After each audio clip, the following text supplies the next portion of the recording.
We formed a quorum and it's already the appointed time. May I call the meeting to order? We are on Chapter 2, PRH, Public Housing. Please invite the witnesses to join us. Thank you.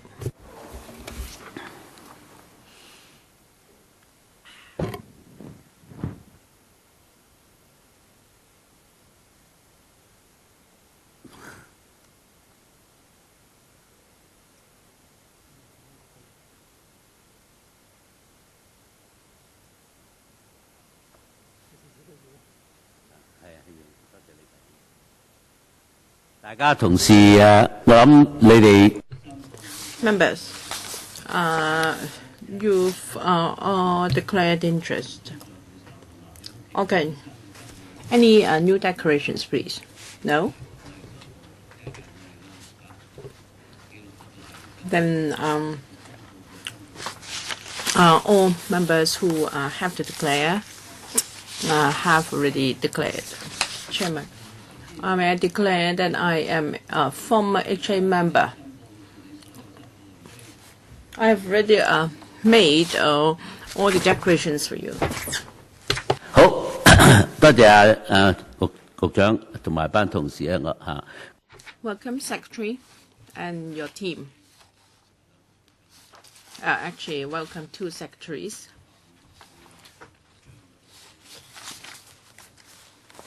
We were on parts 1 and 2 of Chapter 2 last time.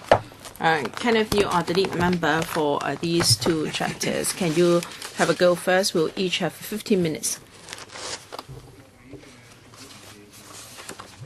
I thank government officials for coming to our PAC meeting once again.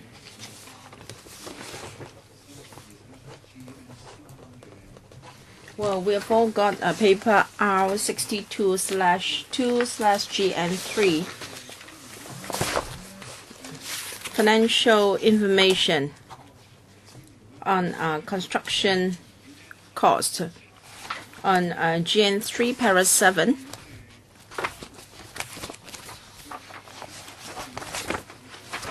Can the administration brief us on the answer? That is with regard to the construction cost.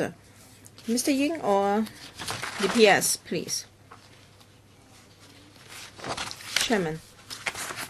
Yes, please refer to Annex 2 of this paper. I think it would be easier. Well, as I said, the HA has receivable and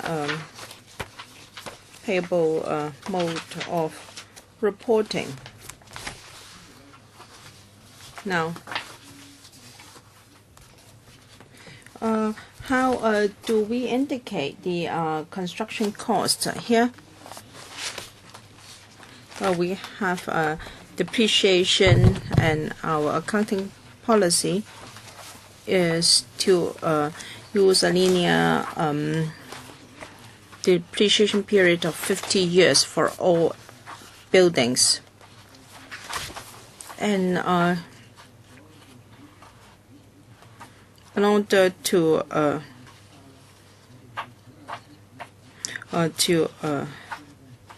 keep accounts, we when a building is in progress, we call it projects in progress. Once it is completed, it becomes property, and both are assets, and this is about construction cost. And what is the impact on the cash flow? Please refer to paras 3 and 4. Now for para 4, at the start of each financial year, you can see the balance of cash and investment, discounting properties from 2009 to 2010, and also surplus within the year, and then adjusted by non-cash expenditure, namely depreciation. Depreciation is notional only. And when we talk about a cash, we have to take that into account, and we also have to deduct construction costs as well as computer projects. From 62.4 billion to 14 to 100 billion dollars. Regarding that 50-year depreciation period, is it included in the expenditure under Roman figure 1? Yes. Have you reviewed whether this 50-year depreciation period is realistic or not? When you talk about a PRH block, 50 years is rather a long time. I understand that some PR blocks might have been demolished even before they are 50 years old. Ada. Yes, allow me to supplement. In the past, it was 40 years, but it's been changed to 50 years.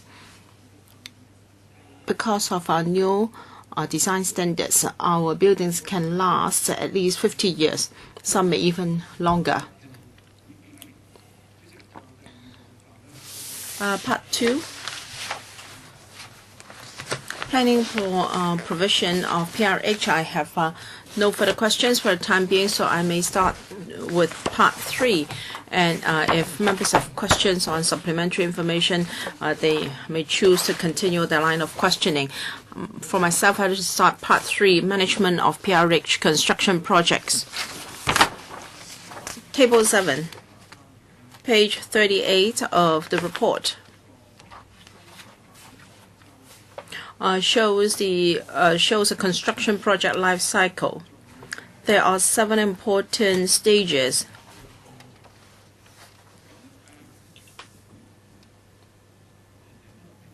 Please continue. On the right-hand side, we have normal, a column called normal, another column called fast track. How can you expedite your duration from a normal course of 3 years to 1 year, simply because you want to expedite the production of PRH? How can you suppress your building timetable from 3 years to 1 year? That is a cut of 2 years. Now, if this can be done all along, how come you didn't do that a few years ago? Because I'm worried that your fast tracking might compromise the building construction and the construction quality. Secretary. Indeed, in the community and in this council, there have been questions as to whether a 7 year of project construction project life cycle is too long. Now, for some of the stages, the program cannot be compressed. The only stages where we can do it quicker are the earlier stages, and it is about whether we can streamline town planning procedures. In the past year or so, the department has been thinking along this line, and Ada can supplement. Thank you, Chairman.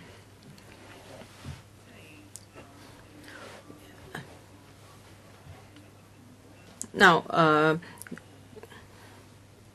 technical assessments and a planning outline and a preparation of design scheme design and product. Not all sites can have the program compressed to 1 year.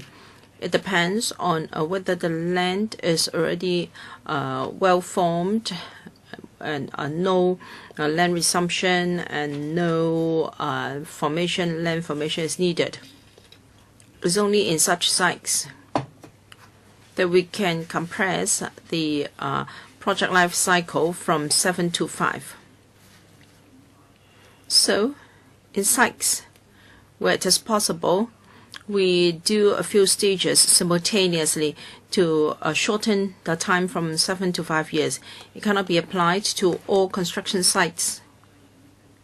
And as the Secretary said, for stages 5, 6, 7, that is invitation of tenders and construction, there can be no compression in timetable to ensure quality. If the foundation is not too complicated, it may take about a year. If the superstructure is very tall, then the construction time may also be a little bit longer. It depends on the actual circumstances of the site. So this compression of life cycle, construction life cycle from 7 to 5 is just a broad description of what we can do. To consider it from another angle, can you tighten your standard to 5 years, with the exception of complicated construction sites where the construction time is 7 years, so that can you adopt it as your performance pledge 5 years? However, of course, due to site constraints and geological constraints, you may not be able to do it in 5, and there you will adopt a standard of 7. Is it possible? Ada, that's a very good question. Actually, 5 years is already an exceptionally fast program with the collaboration of other departments. Can we make it our performance pledge? Well, I won't say that it is entirely impossible, but future value for money studies may ask why it is over 5 years. Because by changing this, may remove the certainty, and not all construction sites can do it so quickly. Perhaps 3/10 or 3/5 of our sites will be able to fulfill this target, some may not. So we cannot too lightly change this standard. I ask members to be sympathetic. Thank you. I think you have to give this a serious thought. Of course, you don't want you to fail your performance pledges in all cases. But if you can raise a standard that will make your colleagues more vigilant, given that they have a higher target to attain.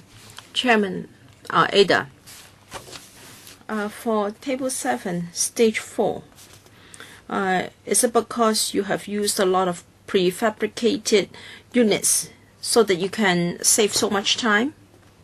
Please explain. Have you adopted a lot of prefabricated units? Yes, we have adopted modular slabs, modular flats. But we have to comply with the standard planning standards. So not all blocks are standard blocks. So we've tried to shorten the time taken for design and planning, and colleagues may need more resources. They have to amend the design and plan simultaneously. So the model for our human resources will be slightly different. We want to compress the earlier stages, but when it comes to district consultation, sometimes amendments are needed to our plan, and that will require more manpower. And for the construction stage, we have adopted a lot of prefabricated slabs, panel walls, so on and so forth, to ensure economy of scale. And when we come to that stage, it is more standardized. And I think we already do what we can in terms of shortening the time.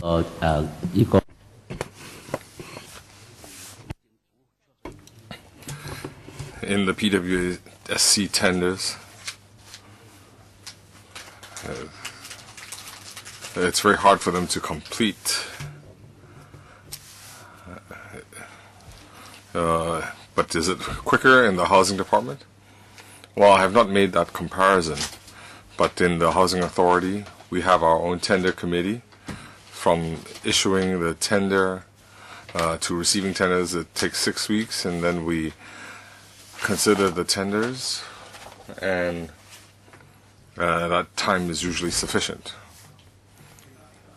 Well, the tender committee, in my experience at the HA, they are the busiest group. They have the most meetings. The construction committee, and every month they hold at least one meeting. Table 8, planned duration for PRH production in 2012-13. Even though it's called a planned duration, and items 1 to 6, while we're in May 2014, are these projects completed? This batch of projects, they're completed now. So if you look at the last column, is there any shortfall between the planned duration and actual duration? Do you have any figures? I can provide the figures after the meeting. For the completed projects, it's more or less as planned.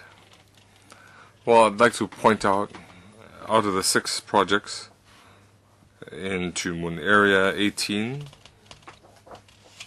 in our Appendix N,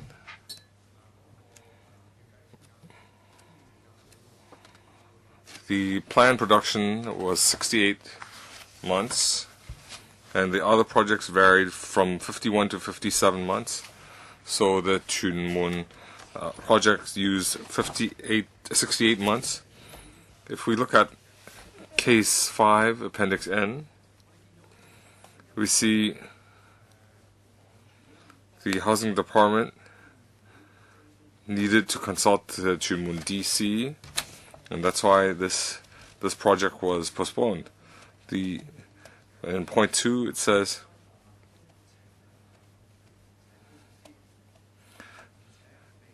the DC members objected to the project because of the lack of community facilities and the unresolved public transport problem. Also, they objected the site being developed into a high-density housing estate. So lack of community facilities, public transport, and high-density housing estate. A lot of times, DC members use these 3 reasons to object to PRH in their district.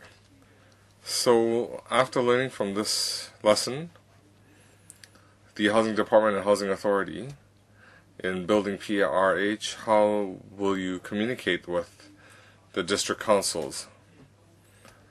Could you share with us, do you have any recent cases where these problems were resolved rapidly? Let me answer the earlier question. The Table 8 completion, you can see in Table 9 the completed projects. So coming back to the Tuen Mun case,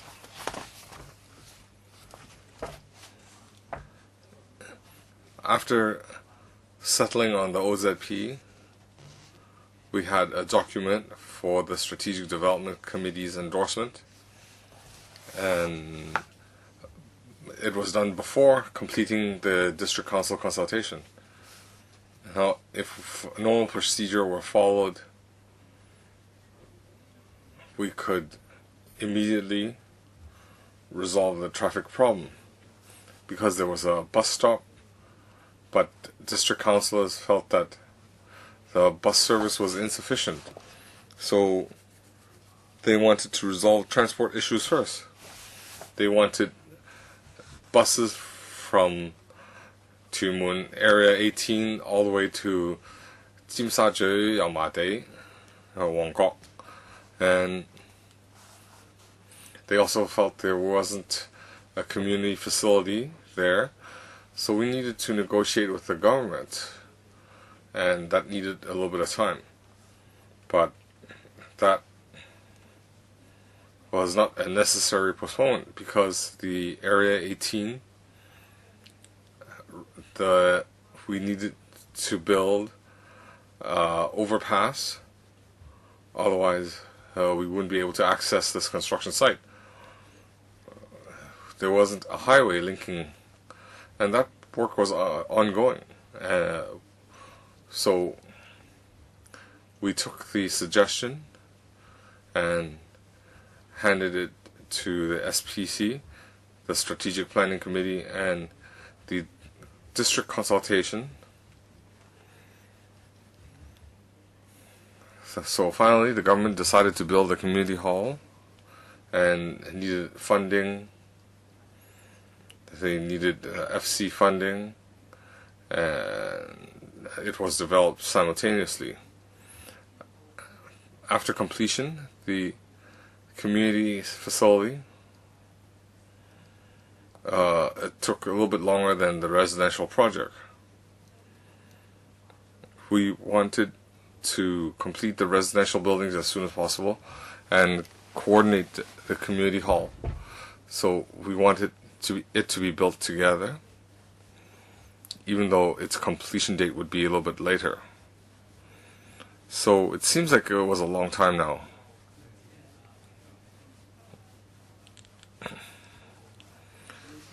So the community hall, you weren't responsible for it. It was other government departments. In Note 3, the planning department assist you? Because in Note 3 it said it sounds as if it was your responsibility. The OZP had adopted all the facilities that were supposed to be built. The planning department would work with us, and for the funding and the entrusted project, so one contractor would be used rather than having a residential project being built and leaving an uncompleted community hall. So we wanted to have a community hall and a residential project constructed at the same time. So what lessons did we learn?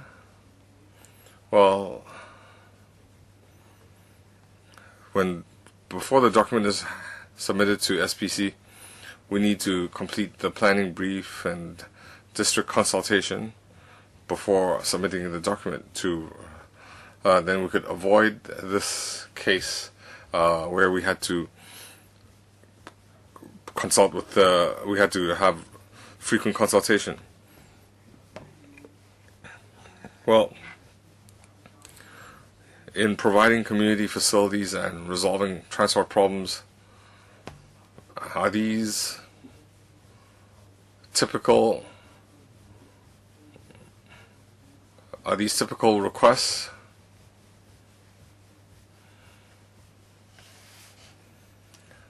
Well, in general, when we increase residential numbers and population numbers, the community would feel that there's impact on transport and community facilities. Well, of course, we conduct a lot of technical studies. If infrastructure is needed, we will provide that. So this is part of the work that we conduct on a daily basis. Well, I hope you learned a lesson. That is, the majority of communities will have requirements. So you need to have a backup plan that you should have a contingency plan to help you handle these in a speedy manner. I'd like to follow up on part 2. Chairman, you recall that on the last inquiry, Mr. Paul Chan told us from 2001 to 2013, the Housing Authority had 24 sites handed back to the government. The reasons and background were just 4. He said he had to refer to the change in housing policy. He had to see whether the land was more were more appropriate to be privately developed and whether they were a preservation value. So in the audit report we see, well, first of all, let me ask this question. These 24 sites, the HA has spent money on site formation and preparation work. In paragraph 2.62 of the report, it's pointed out that these construction costs are offset. So this costs being written off, well, if the HA has spent so much money, if you look at paragraph 2.62, the total figure is 300 million. Am I correct? So this 300 million, why is it just written off? I'd like to ask this question first.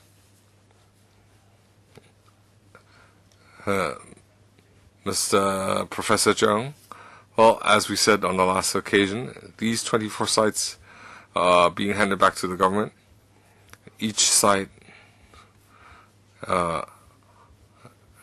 and for example in paragraph 2.62, the site formation costs, how were these handled? There were reasons, and we had promised to provide more information, but we didn't have sufficient time, and we would like to provide a more detailed response. Okay, I'll wait. So, Chairman, when we refer to Appendix 1 regarding Soichun, Ochun, and the Yunlong village, that is case 1 and 2. So in Soichun, Ochun, it was supposed to build PRH, and it was handed back to the government, and then they said they could build PRH again. Now it's being built and it can be completed by 2015. But 10 years ago, they should have been able to get moving in permits. In Soichun, 03, the old construction was demolished, and by there were some policy changes, and can only be occupied in 2015. We mentioned the issue of different policies from different departments. So I want to follow up with the Development Bureau Secretary.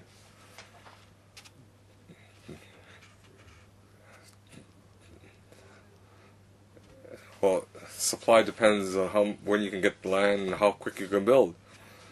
So whether you can get land in Soichun or Yunlong Estate,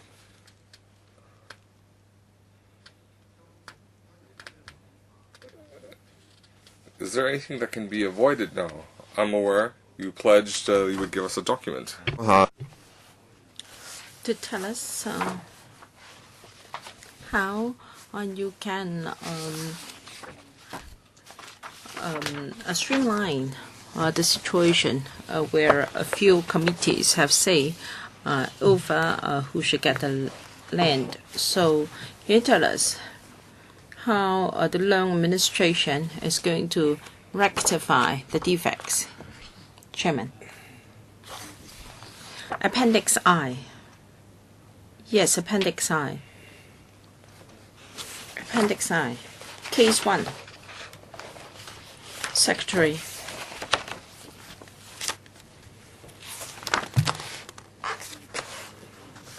Chairman. I thank Mr. Alan Leung for his questions. He referred to a few cases mentioned in the report, and there are historical reasons for that. And when it comes to land planning, PRH development, and private land sales, what is the situation like now? May I refer you to para 2.34 of the report. 2.34. To put it simply, Chairman, whether we're talking about PRH or private housing, land is quite tight. With the support of departments, the planning department in particular, when they reviewed the land use of the territory, they have criteria for identifying sites for public and private housing development respectively. The planning department and the housing department have got a committee to discuss such things.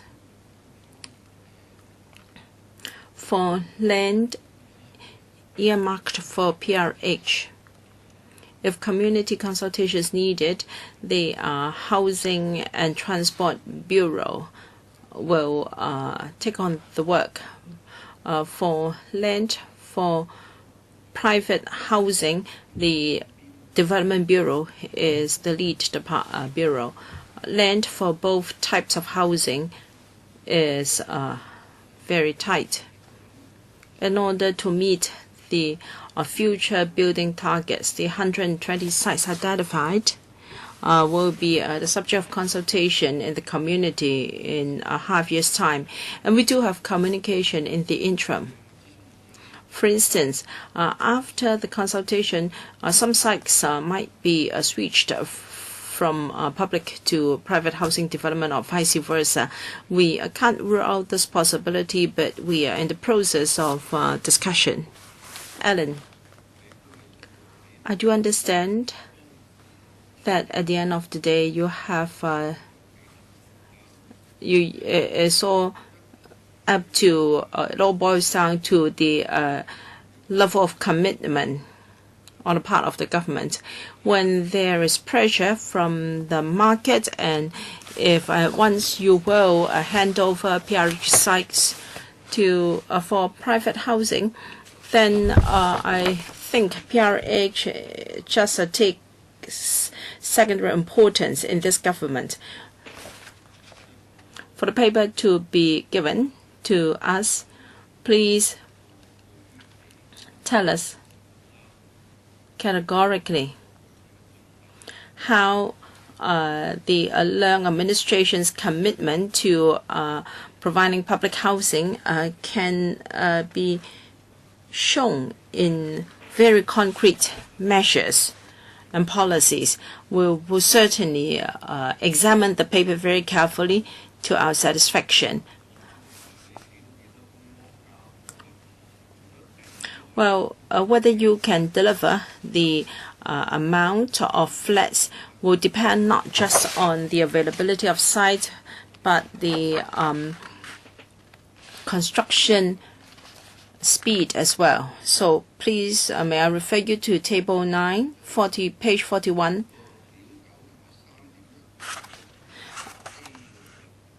On Table 9 and Para 3.15a, you can see that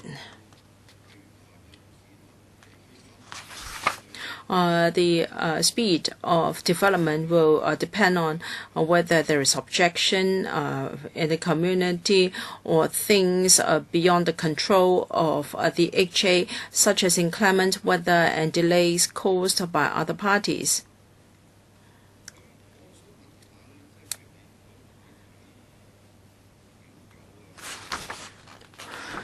Now, if you read Table 9, Para 3.15a and Para 3.9,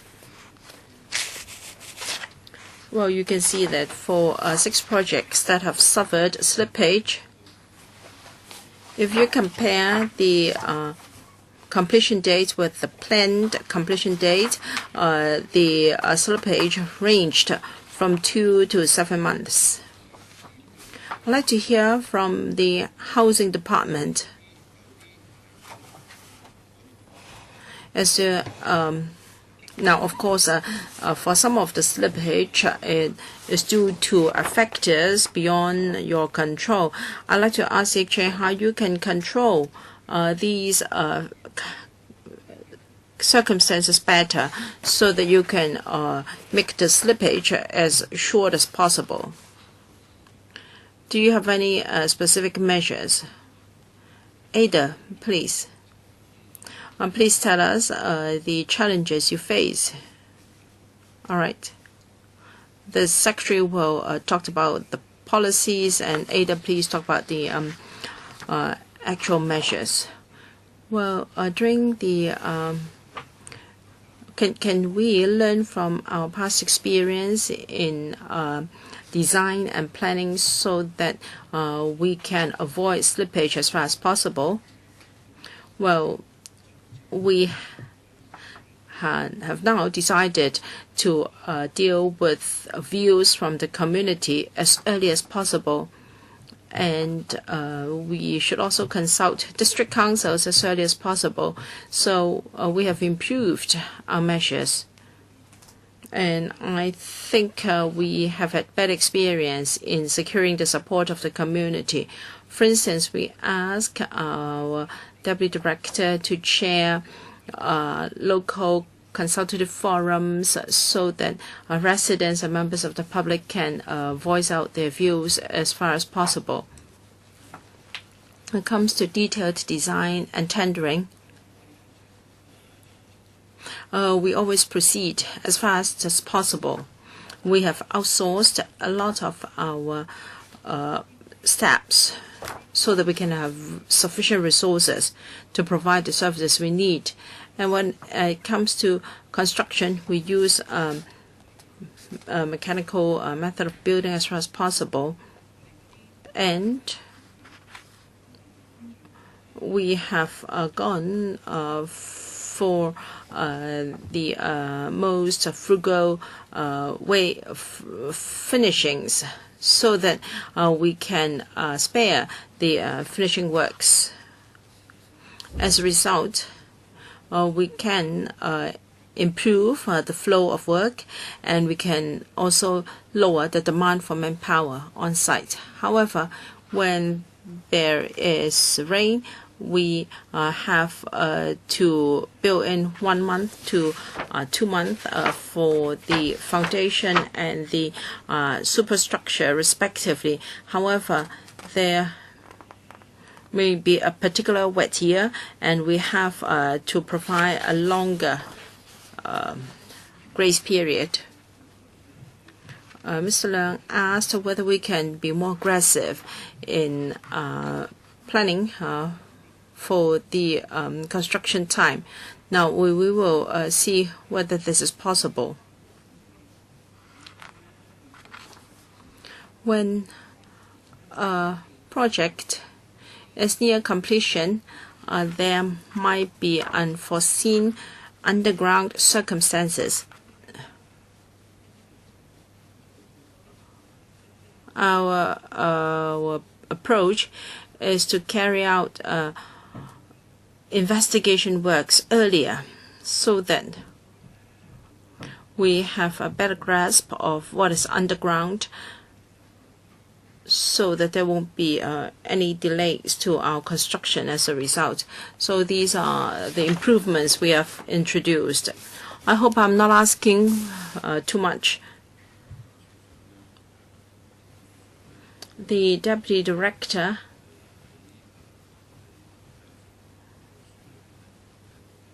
has told us what they are doing, and I think we should it's worthwhile to list out these measures in our report. To be clearer of their operation and also work flow, may I ask the Deputy Director to give us a paper on what she said just now? I hope that by the time we are drafting the report, we can have a document from Mr. Paul Chen and Professor Anthony Zhang, a paper to show the Leung administration's commitment in providing sufficient housing for the community. We want the paper to assure us of that commitment, and if there is anything the department can do to shorten the construction time, then we can build flats faster with delays avoided, and we can let the public understand. We can make the public hopeful of earlier allocation. All right, Ada, please, and also Secretary, can you provide the paper as requested? I think Mr. Alan Leung's request is very reasonable. We will certainly demonstrate how we can control the program better at the construction stage.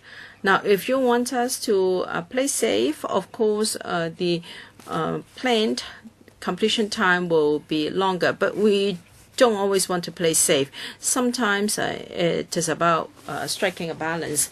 We have to consult the community, and then we have to ask our strategic committee and building committee to start working.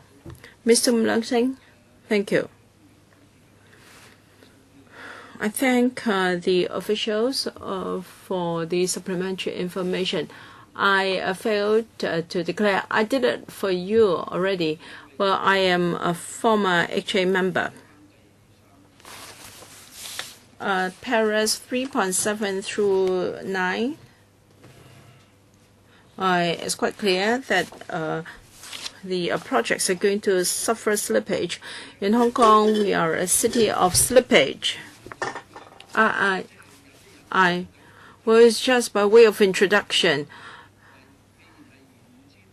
Since we're already a city of slippage, well, 6 projects have all suffered slippage. That's 100%. No, Mr. Mlangsing, if you look at the 6 projects, the slippage is just 2 to 6 months, to be fair. Well, it's already formed, the land is already formed, and the slippage is 2 to 9 months. Then if you have to dig a big hole for Pt3, well, we went to sit in Shanghai.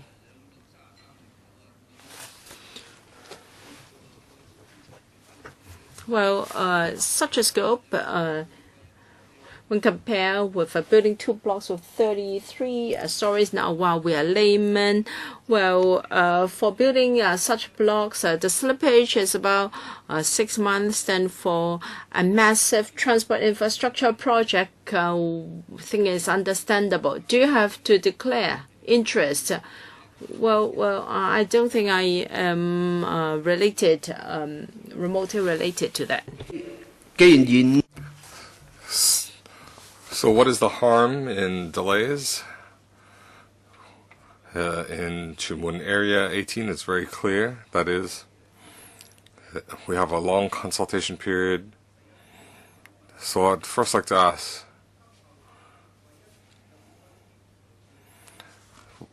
if we have a lot of similar districts that need to build PRH, do we need to forecast a longer consultation period? And how long do we need to delay? If it was 1 year in the past, how much would it take now? If it was 6 months in the past, how much would it take now? Can you deal with these problems in your preliminary consultation? Before ADIS responds, I'd like to respond. From the policy perspective, we don't want to spend more time on preliminary district consultation. Then it would take 7 years. We want a tighter schedule. But the different departments need to handle different work. They need to communicate with the districts better. Some districts are easier, some districts are harder. Well, it's hard to generalize. If feasible, for example, in Sati and Samsui, we might submit a few projects together for consultation with the district council. So we have overall development, infrastructure, it would done together, it would be better than submitted individually. Well, I agree you need flexibility. For example, this Chunmun, Area 18, that's 12 hectares. It took so much time to consult. And if you look at the case itself, in the middle of 2004, that site was identified. And I believe it wasn't a crater, it was a formed site. At the very least, in June 2004, up till December 2006, and by November 2008, you started to consult. So 04 to 06, that was 2 full years. From December 06 to almost 2 years, to November 2008, another 2 years. And that was just 4 years spent on discussing, on consulting. So 12 acres, you needed 4 years of consultation. 12 hectares, yes. If they say yes, then is there any reason for that? If there's no basis? So if you say 12 hectares should be concluded in 4 years, you can't extend to the 5th year. So we need flexibility. And so I want to ask, should we give society some expectations, whether it is reasonable or not reasonable? Well, we don't have this mechanism in LegCo. So, Heda, you can respond. Well, let's put it this way. The Chumun Area 18 is a special case. It's a 12-hectare site. We can only build about 900 to 1,000 households. In June 2004, we had to build a road straddling along Jilo. So there were roads on 3 sides, and they had to build some noise barriers. Previously, we thought it was not suitable for residential projects, and there were even plans for hotels. So when the district was consulted, we couldn't forecast all the objections. It wasn't a prime site. We didn't expect objections, but ultimately there were a lot of objections and views. So I'm hearing you say that it was unforeseeable. Well, since it was unforeseen and it could create such a long consultation. Well, we're talking about the engineering issue about a straddling road, Wangjulo. So, for people in the PRH waiting list, 1.2 hectares takes such a long time. Well, if you look at Table 9,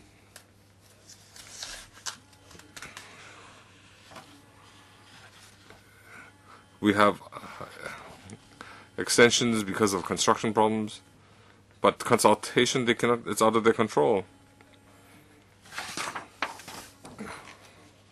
So I'm asking, given society's changing, so don't you need to give society some expectations on how you deal with consultations? Well, I said we learned from our lessons. So in Satin, we consult the district council. We will consult them when we identify a site. For example, recently in Fortan, Washington, Sekwu, and Mawansan, we consult these at the same time, simultaneously. And after 2020, I have consulted those as well. So we can do preliminary engineering works. I've met with the local residents, so we can garner their support at an early stage. Well, I agree with your latter explanation. You conduct consultation earlier. So, if it's feasible, we will consult this as early as possible so that we can have more time for discussion and the community will know how much PRH and HOS will be built, where bridges and buses need to be added. So I want to ask, in paragraph 3.7, the major change in the OZP. This is because of the longer the consultation, the greater the amendment. So the OZPs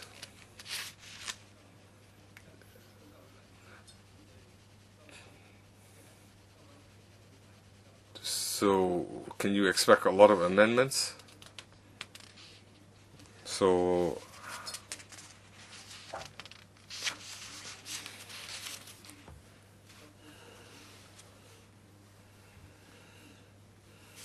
is this going to be recurrent, this type of amendment? Well, these will not be amended regularly. We didn't have this problem in the past. Tumun Area 18 is the only exception. When we consult, when we compile the community views, and when we implement the OZPs, usually there aren't major amendments. But if there are different views that we cannot accommodate, then we might have to make some amendments. On paragraph 3.8, there were objections on the grounds of high concentration of public development and inadequate community facilities. So there should be a proportionate community facility linked to the population growth. Well, we make references to Hong Kong planning standards. Perhaps planning department could respond. Thank you for the question. When in these districts we need to undertake new development, we will undertake a comprehensive review and anticipate the population growth. We'll also take stock of community facilities and planned facilities. So we'll see that because of population growth and what shortfall in facilities we might have, and we'll provide the extra facilities. Well, if you look at the land use, put simply, there are two types of facilities. One type, they need to have a site, for example, a primary school, a high school, or a fire station. Other facilities don't need a site. They just need floor area. For example, elderly centers, young youth centers, or even a post office, or even kindergartens. So we'll see in that project whether we can provide these facilities. For example, a public rental housing will work with housing department staff to see if we can incorporate these lacked facilities. And we also might have some non-obvious planning guidelines. We'll ask the Bureau whether they have any special needs, and if we feel that it can be entertained, then we will liaise with housing department to see whether it can be included. So this is a recurrent process. It's a standing process. I'd like to confirm in paragraph 3.a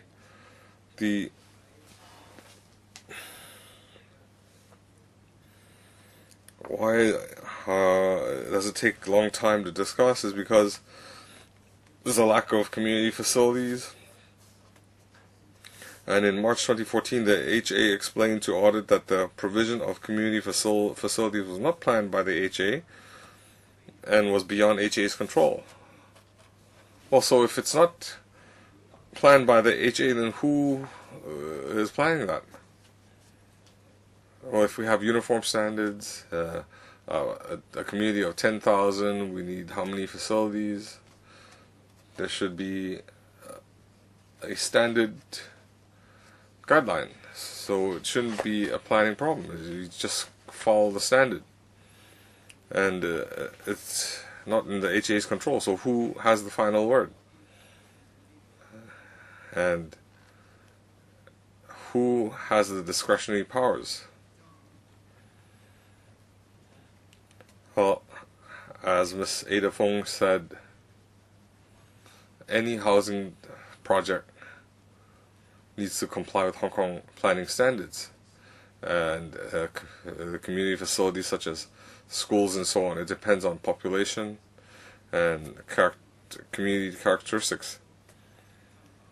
As paragraph 3.8 says, it's not necessarily set by HA. For example, elderly facilities. This is the ambit of the social welfare department. Hospital, clinics, this is dealt with by food, environment, health, hygiene. So it's not set by Housing and Transport Bureau. But when we visit the communities, they don't necessarily comply with planning says. They have subjective feelings. And in the consultation, we have this exchange of ideas. I'd like to ask paragraph 3.12. It's about delays. Whenever there's a delay, it's because of inclement weather, rainfall, and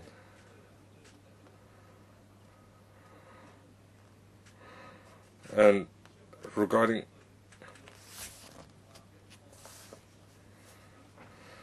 and according to the HD, the delays are due to extra inclement weather and legitimate or genuine grounds for extension of time that contractors were entitled to. So what were the contractors entitled to for this extension of time? Ada. Thank you. Well, when it is due to inclement weather, then according to the contract, the completion time can be extended as stipulated in the contract. That is, construction has been affected due to inclement weather, and there may also be reasons for delay, such as connection with other underground utilities, and also unforeseen lines and pipes of public utilities. And there may also be late possession of site because of clearance, and also the need to clear the tenants and commercial tenants. If tenants have moved out later than the scheduled time, then extension of time can also be granted. These are reasons for extension that contractors are entitled to in accordance with the contract. Now, this should not be regarded as a delay because there are valid reasons in the contract to allow extension of time. Now,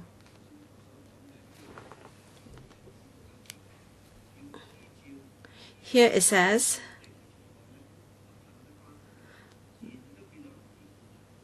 that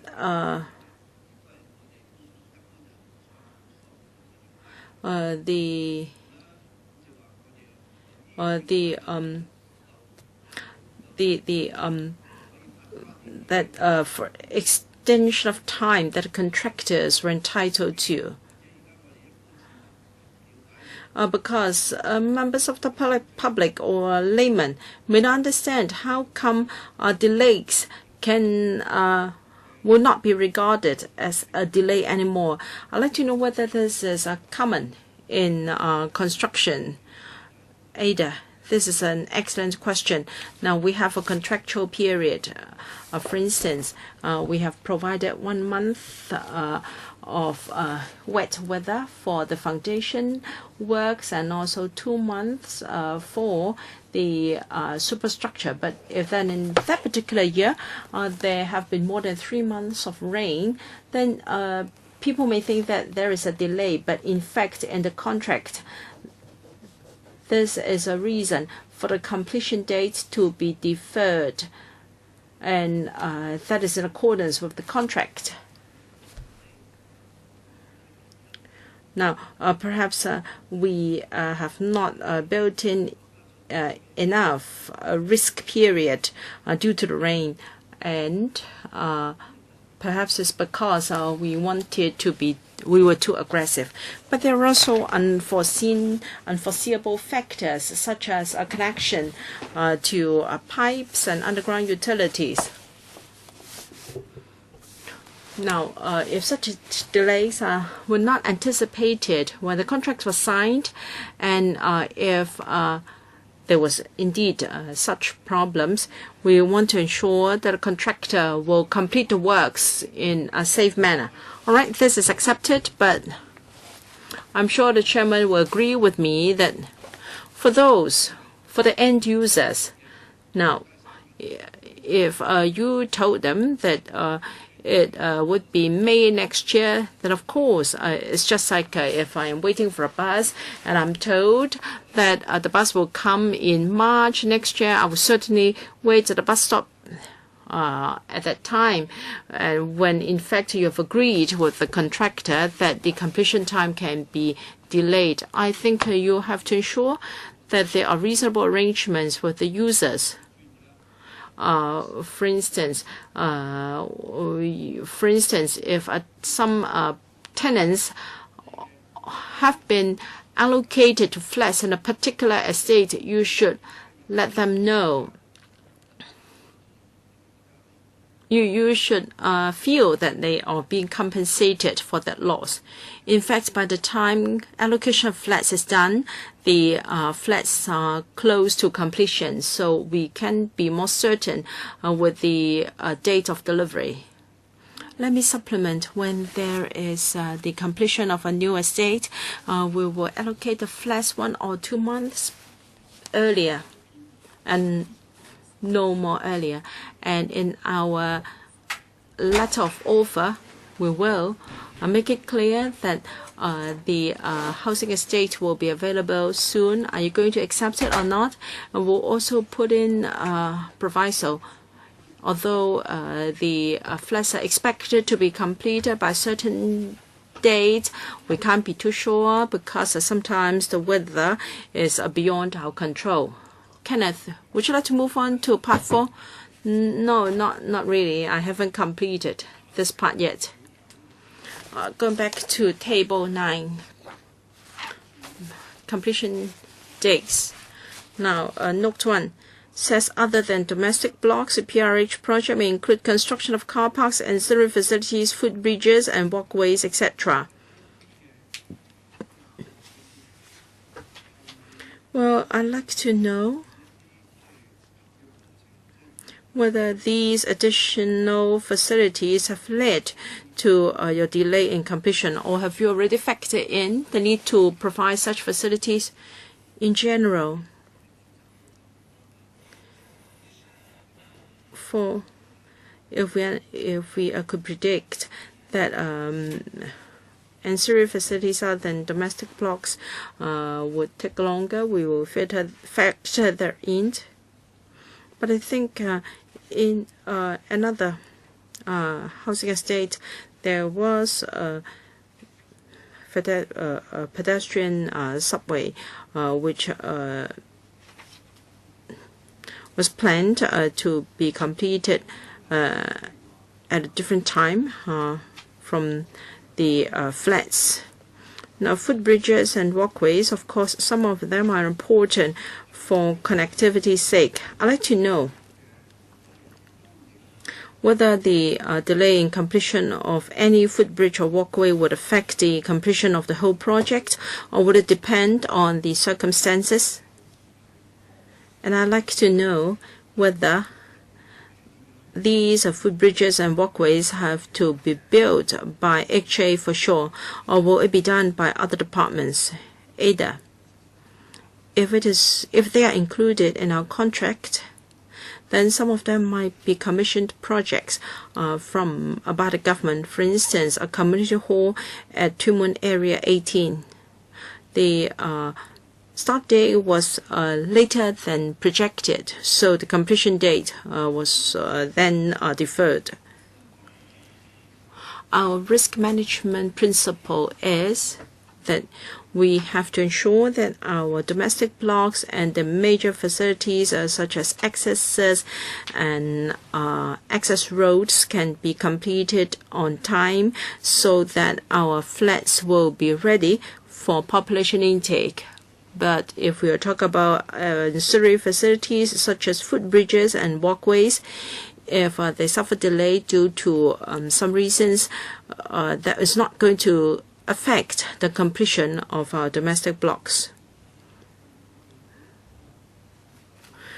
This approach of risk management is to ensure that all our different parts of a project can be independent. That is, the delay in one small part will not affect the completion of other parts. So whether you can start population intake will depend on a number of conditions.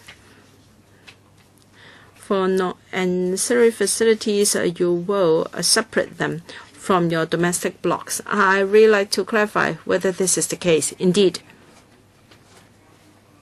Another point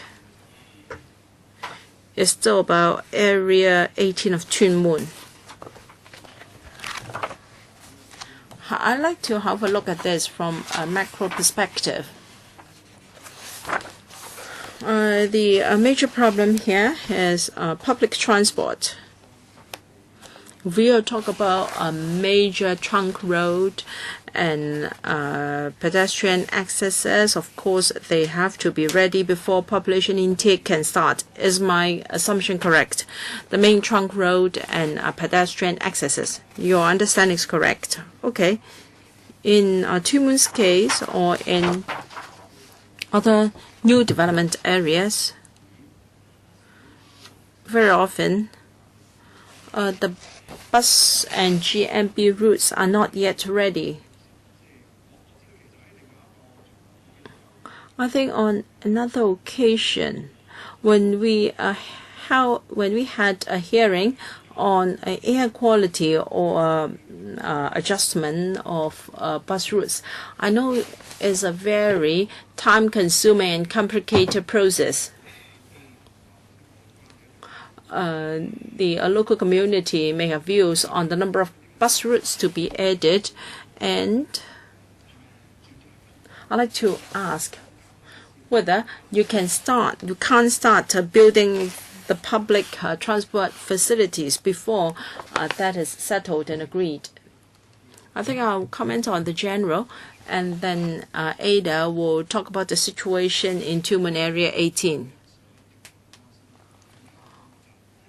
I think, of course, the local community will be concerned about the traffic arrangements, and very often traffic impact assessment is needed to see whether the traffic capacity can really support the additional load. Sometimes we may need road widening, and sometimes traffic management measures will suffice. Usually, the local community will imagine the extra population 5 years down the road, and they will say that we won't be able to cope with that. Now, even if we have the supporting measures, they won't be in place at that moment. They will only be provided at a later stage. We may tell the community that traffic changes or management measures may not be done now, and it takes time for the community to understand. Ada, usually nearer the population intake date, the transport department will discuss with the local community to see whether new bus routes and GMB routes are needed. Sometimes they will wait until population has moved in before they improve or fine-tune the current situation. When it comes to connectivity by means of public buses and GMB routes, my question is whether it will impact on whether your project can be completed and ready for population intake as planned. No.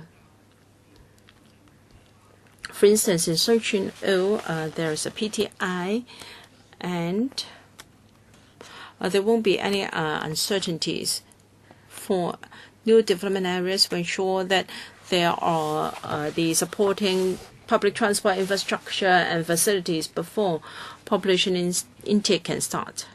Right, can you tell us, in general, what are the major reasons for your slippage?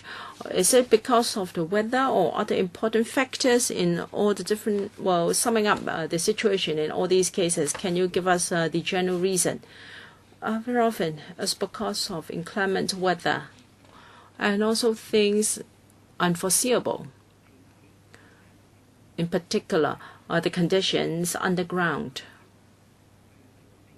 For instance, the site might be given to us later than planned. So it's either the geological conditions or the inclement weather. Chairman, you know that starting from this year we'll have the El Nino effect, and there will be more rainy days in this year. I'm a little bit worried about the various projects. I have one last question concerning Part 3. Table 10.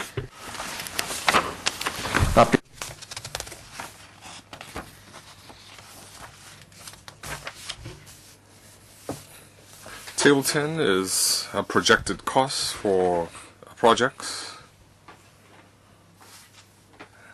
Some projects have gone through 4 or 5 revisions. So I want to focus on 2 projects. The first one is the Cheongsawan Police Quarters, and the second one, Satin Hengfanliu. Why did it have to go through so many revisions, and the budget was revised downwards a lot? The Cheongsawan Police Quarters went down 33%, and Shatin Area 4C went down 37%. So, when you did the budget, did you feel that you deliberately overestimate the budget so that in the future, even if costs escalated, your image wouldn't be so bad? I'd like to hear your explanation. In our standing operations,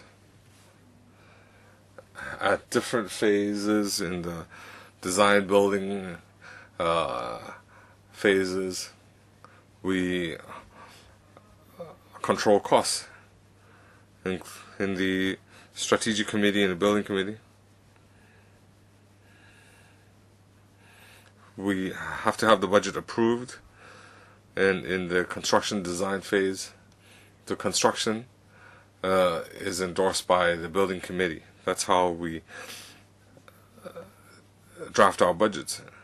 In the construction tender phase, after the budget is endorsed, the budget will be further revised to make it more accurate. So, in the construction phase, because if there are design changes or special reasons for that lead to budget revisions, that will be done. And in the completion stage, we will, for projects completed within 6 months, their budget has to be reviewed. So why does it seem like there's such a big change in budget? Because when we conducted the original budget, the construction industry was very prosperous, costs were very high. That was the first budget. But then the market turned, there was a financial turmoil. You can say there was a turnaround. It became very low. So we had to revise that. And then every year there would be revisions according to, there were annual revisions, and then it seemed like there was a big disparity. Usually there wouldn't be such a large disparity, but it was just so by coincidence that we had such a situation. When in our original budget we had very high figures, and then in the revision the prices were very low. Usually it doesn't. Usually there isn't such a large volatility.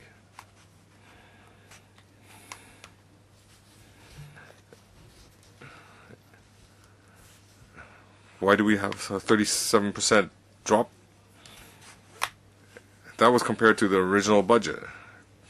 Could you tell us what year that was?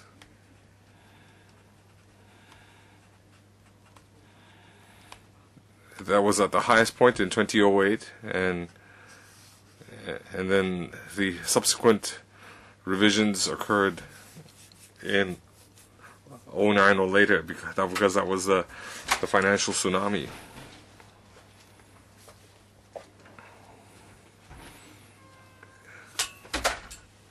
In your letter, Gen 3,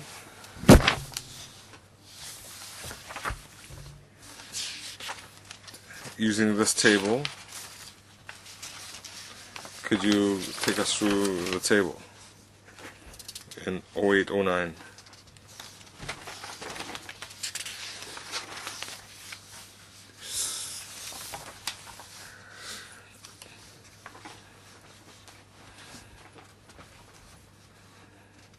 '08 was the most expensive.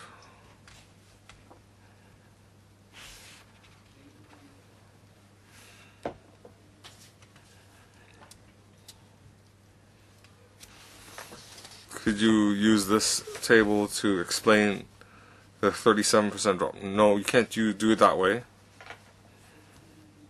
This is the building index. Can that reflect the tender price? Well, if in 08 the TPI was rather high.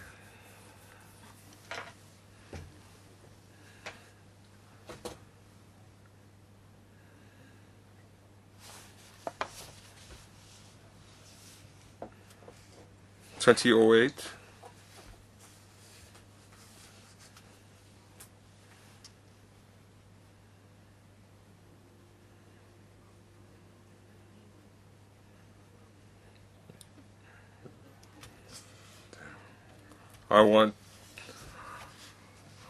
I just want to understand. Well, you can't use it this way. When this table was compiled, it was the number of flats completed in a certain year.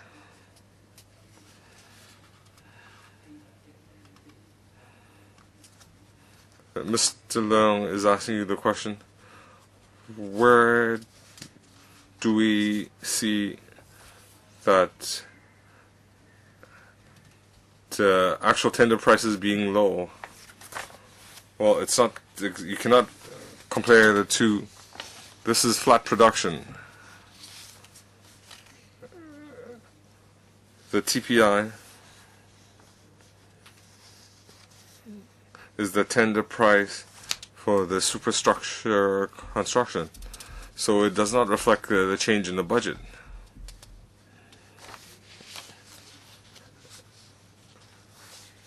In the information provided to the Audit Commission, we have provided the time information.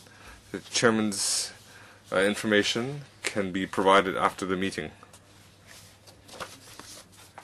Yes, that can give us a better picture.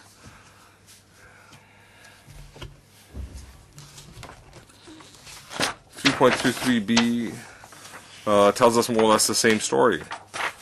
We can look at the indices where it was really the financial tsunami. You can, as the Permanent Secretary said, for the three projects with a large discrepancy, we can look at when the original budget was drafted, what were and the first revision, and so on.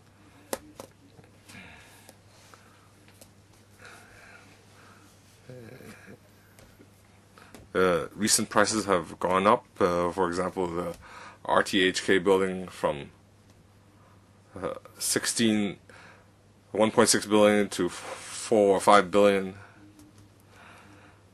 We'd like to see why you can provide better value for money and they can't. So the PWSC can also draw reference from these figures. We can learn from your experience. I'd also like to ask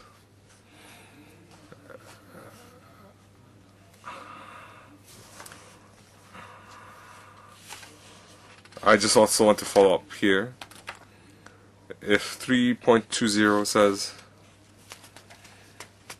that there were contractual price fluctuations and all of them were postponed, so is it possible? You said you would provide more information. Could you see the construction delays were because of punitive costs and there were less payments made to contractors? Just all 6 were late, and all 6 managed to save money, if that's the case, you should also include. Well, shouldn't you be withholding money? It doesn't affect the budget. In this case, for delays, you withhold money. Well, that's not how we draw a budget. But if the contract has contractor liability and delays, but this is not the reason for a budget reduction.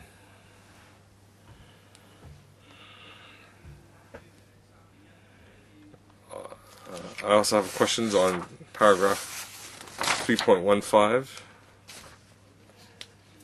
In paragraph 3.15b,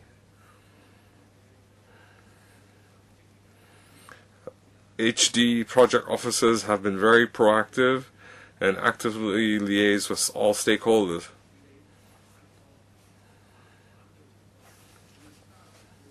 And they deal with resistance or objections promptly, so they're taking very effective action. So those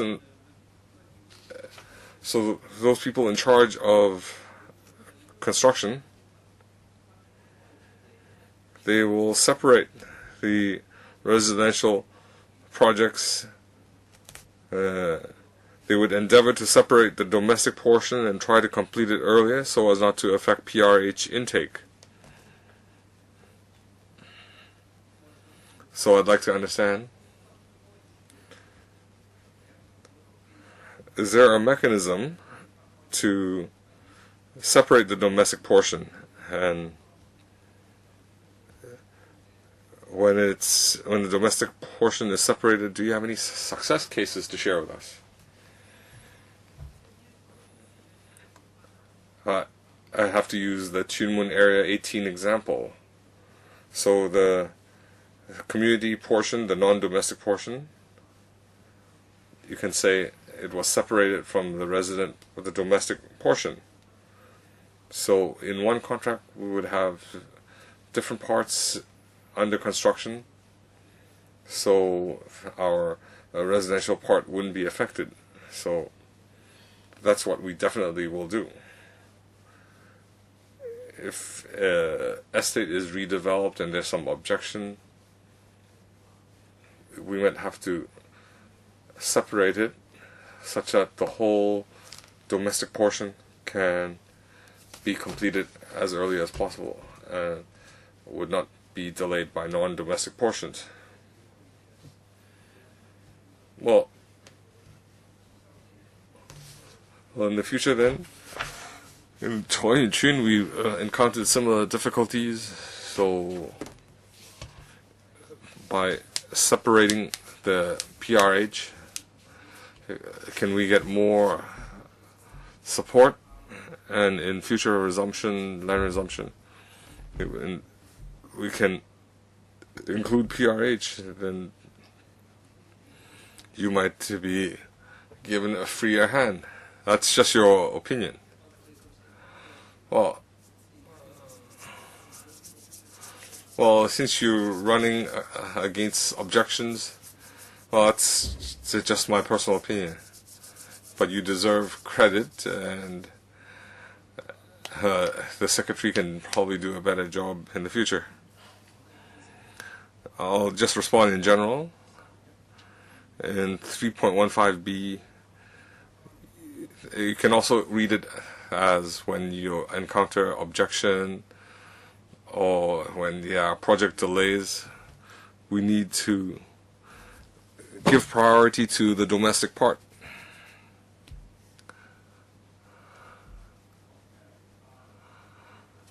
Does Singh have any other questions?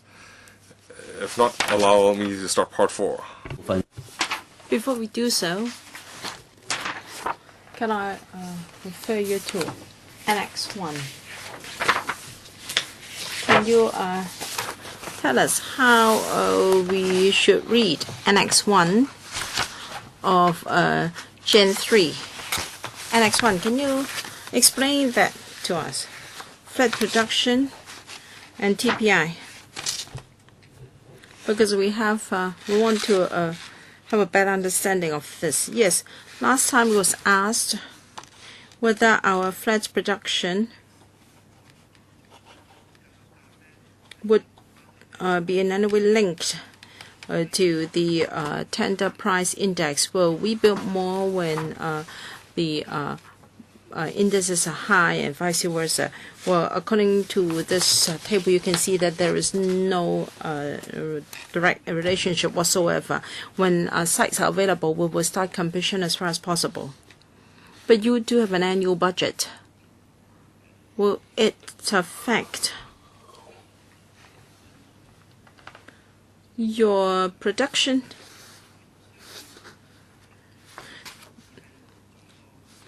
We work out our budget according to the number of flats we have to build, and in every year's budget, the HA will reserve sufficient money for us for the construction projects. There won't be any major adjustment due to fluctuations from year to year, but from 0607, you only had 7,192. Why was it so special in that year? Well, as we said last time, the production was so low in that year because areas 1A and 1B of Kai Tak had already started the piling works, but then there was a rezoning of the whole Kai Tak area, so we could only reactivate the planning and construction of the area after the Kai Tak area is done. But the one single area made such an impact, yes, because about 13,000 flats were planned to be built in Kai Tak. And then in 0508, the production was so high because of the turning of some HOS flats to PRH flats. Last time was asked whether there was any relationship between flat production and TPI. And if you look at this table, there is no relationship at all. Indirect relationship, none. So you have an annual budget. Your annual budget is not going to have any impact on your flat production? No whatsoever. So it all hinges on whether you have land. Yes, the availability of sites and whether we have completed the advanced works. These are more important prerequisites. In the coming 10 years, you have to build 280,000 flats.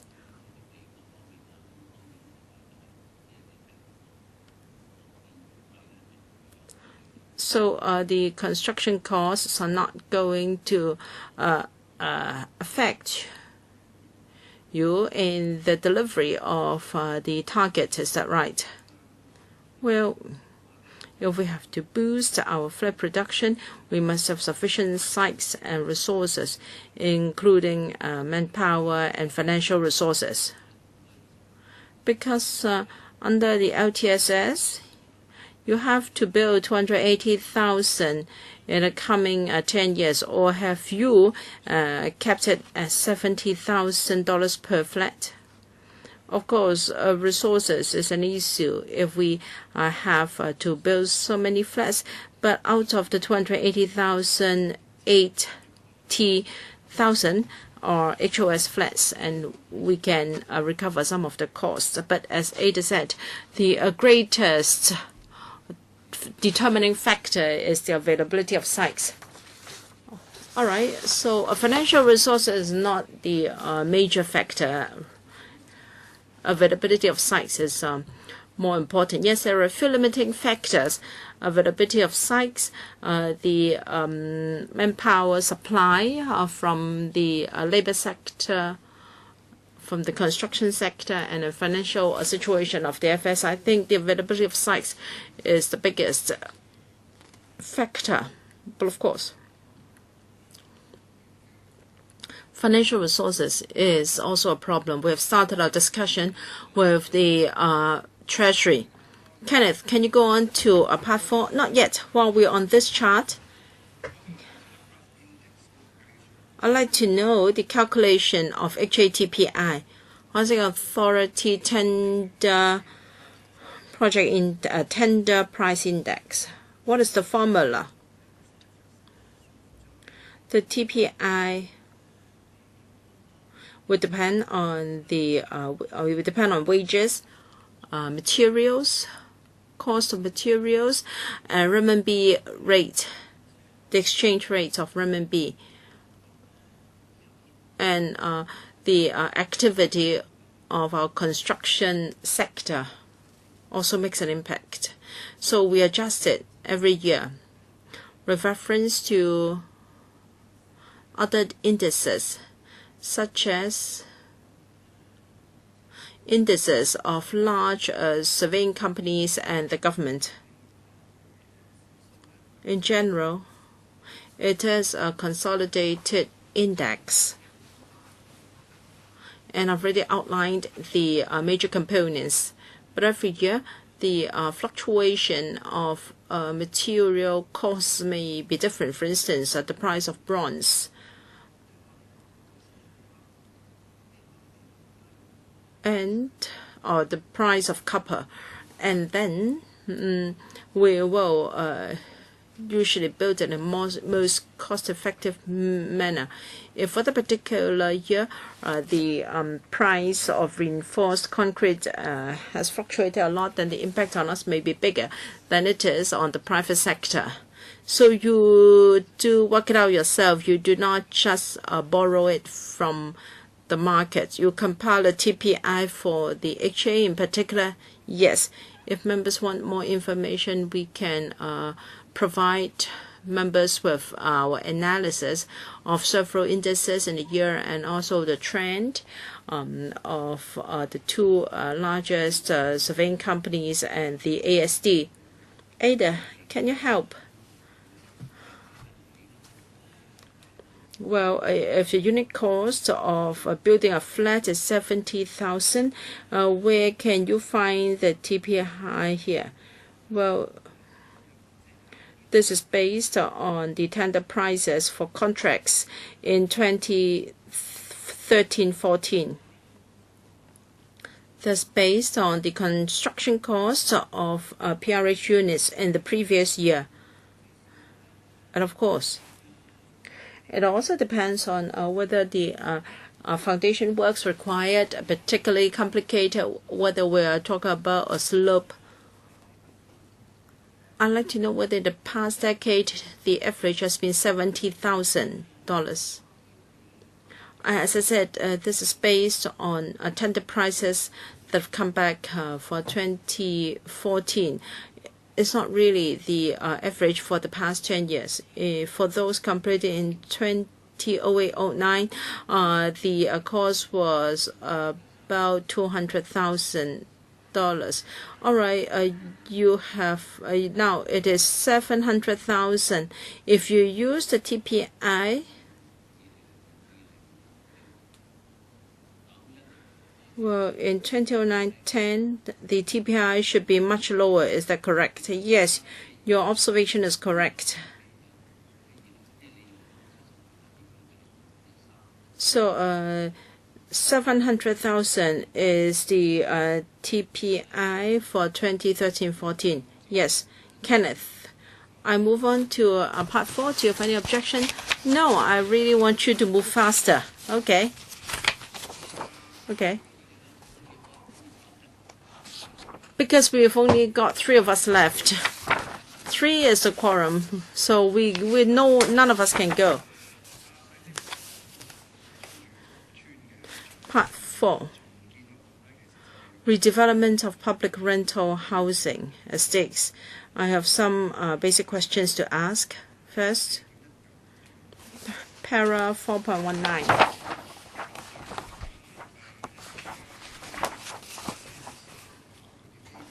There are 3 considerations under this paragraph, A, B, C.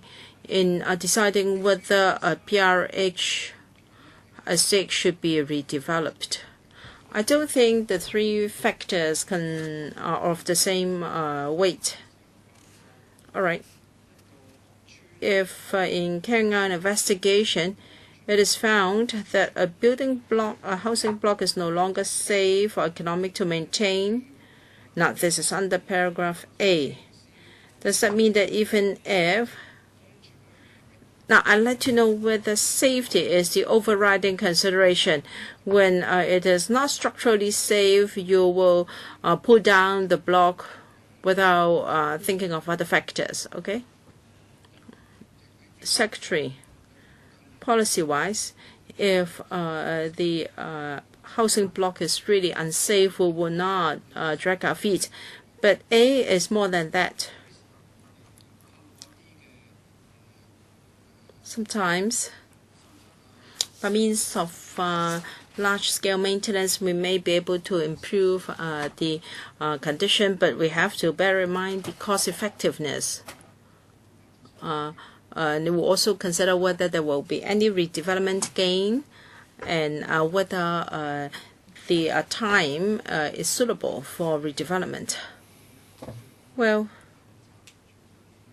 in paragraph 4, when it comes to investigation and redevelopment, safety is one consideration, but I don't see other considerations. Take table 11 as example, page 52. There are two major programs, investigation programs. One which was carried out in 2005 to 2018, and the other is in between 2019 to 2032. In the first, 42 estates will be covered. In the second, 80. Now, even though maintenance can be done for some of them, some estates are close to 60 years old as at 2018. Structural safety is one consideration, but I don't see whether you have considered the facilities, amenities, and spacings and so forth of these housing estates. Where can we see these considerations? Can I ask colleagues from HD to tell us how the investigation is being done? Ada. All right. I will talk about the general, and then my colleague can give you the details. If after an CSI, we have the view that maintaining the building would not be uneconomical, we will carry out maintenance works, improve the facilities for the housing estate to be used a little bit longer. And So Oak Estate and Dongtao are the only housing estates identified to be suitable for redevelopment. But under the refined policy on redevelopment, we will talk about housing estates which are safe or economic to maintain. However, they are expected to age gradually, and therefore it is necessary to assess the build-back potential of such housing estates. And there should be follow-up studies to consider what options or planning considerations we have so as to revitalize the community. For example, in redevelopment of Bak Tin, we want to maximize the efficiency of land and resources. So our current buildings, through our inspection, we can ensure they are safe, but we also have to consider the community facilities. It might not comply with the latest demands, and we also want to utilize the land. These old estates, if their plot ratios are not at the optimum, if we can utilize the resources, that is one way of providing more PRH. But it's not just demolishing our residence facilities, the welfare facilities, schools, and so on. They have to be redeveloped.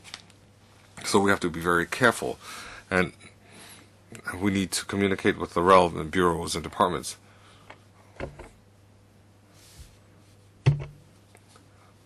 So if it's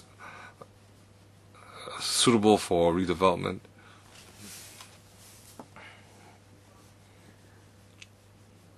if we can enhance that, in Pokfalam South we can build PRH, we can redevelop Wafu. So that's an opportunity. And if we have decanting facilities, we can consider these as well. Referring back to Table 11, in your first CSI program there are 42 estates, and the earliest completion year is 1954. If you look at the fifth column, as of 2013, the oldest estate is 60 years. So if you're satisfied,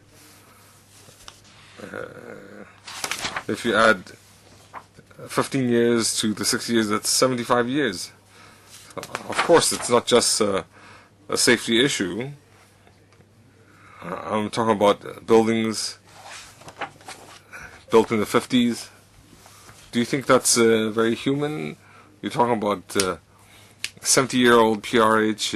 Is it still suitable? I just want to clarify that. For the oldest buildings, a lot of them have already been redeveloped. The oldest 60-year-old building would be the North Point Model Estate. The others are not that old. That's my simple response. You refer to North Point Model Estate. You will maintain that maintenance program for another 15 years. Well, according to our investigation, Mr. Chan can elaborate. These old estates, after investigation, if they can be used, if we can have some improvements, we can make it more appropriate for living. Well, Mr. Chan can give us some details.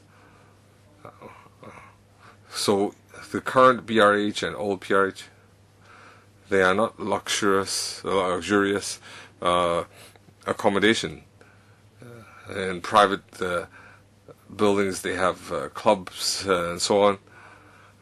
So we have to ensure it's structurally safe. We also have recurrent programs to help these estates. We help them renew the facade. We also conduct some repairs and maintenance. And the old escalators, that we have some upgrade plans. So Mr. Chan can give us the details.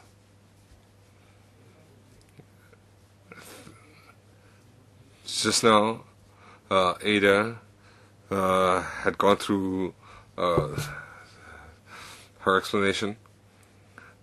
So these inspections are for estates 40 years or older, so it's about every 10 years. our buildings are structurally safe, our investigation is not just a current assessment. If we conduct another 15 years of extension, we look at what maintenance and repair is needed. We also compare the cost. We also consider whether it's economically viable before we decide to redevelop. So if it is economical, as Mr. Leung said, we'll consider the facilities of the estate, whether they need improvement. After a complete structural investigation, we will conduct a large-scale improvement. The improvement is to take care of tenants' needs. This includes barrier-free access, and the estate tenants are also aging, so they will need elderly facilities, and the access and landscaping will also be improved so that the whole estate can be given a new lease of life. Just now Ada mentioned we can maintain another 15 years of structural stability, but we'll also consider the redevelopment potential. Just now was mentioned, the model estate was mentioned, so we will examine the redevelopment potential regularly.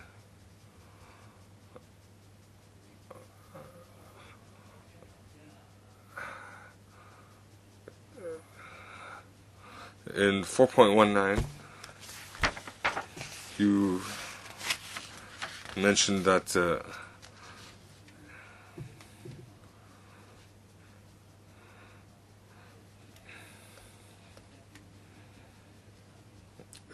there was a new policy in November 2011. Your observation is correct.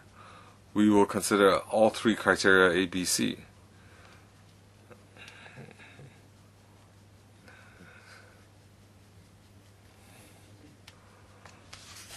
Thank you, Chairman.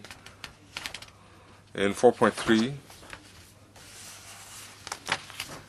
please do not leave.